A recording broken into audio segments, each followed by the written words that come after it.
കളിച്ചും ചിരിച്ചും വളരേണ്ട കുഞ്ഞു ബാല്യത്തിൽ കളിചിരിയോടൊപ്പം തന്നെ ശരിയായ ചുറ്റുപാടും പഠനവും അനിവാര്യമാണ്. ഈ പ്രായത്തിൽ നിങ്ങളുടെ കുട്ടികളെ വളർത്താം ഏറ്റവും മികച്ച അന്തരീക്ഷത്തിൽ. 2026-27 അധ്യയന വർഷത്തിലേക്കുള്ള അഡ്മിഷൻ ആരംഭിച്ചിരിക്കുന്നു.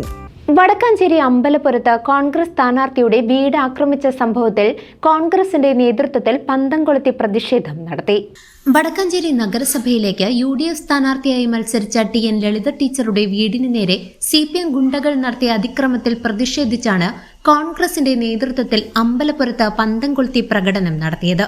രാത്രി വീടിനകത്തേക്ക് അതിക്രമിച്ചു കയറി പടക്കം പൊട്ടിക്കുകയും വാഹനം കേടുവരുത്തുകയും ചെയ്ത CPM ഗുണ്ടകളുടെ നടപടിയിൽ പ്രതിഷേധമാണ് പൊട്ടി.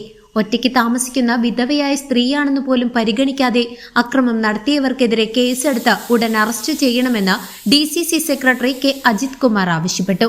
മുണ്ടത്തിക്കോട് മണ്ഡലം president CH Harish, Wadakkanchery block Congress president PG Jayadeep, KR Krishnankutty, Babu Kannanaikkal, N. Gopalakrishnan, KM Udayabalan, EP Jayaprakash, KA Rajeev, Dileep Ambalapuram, Ashraf Aryampadam, Ramani Premadasan, Biju Ignatius, KN തുടങ്ങിയവരാണ് പ്രതിഷേധ പ്രകടനത്തിന് നേതൃത്വം നൽകിയത്.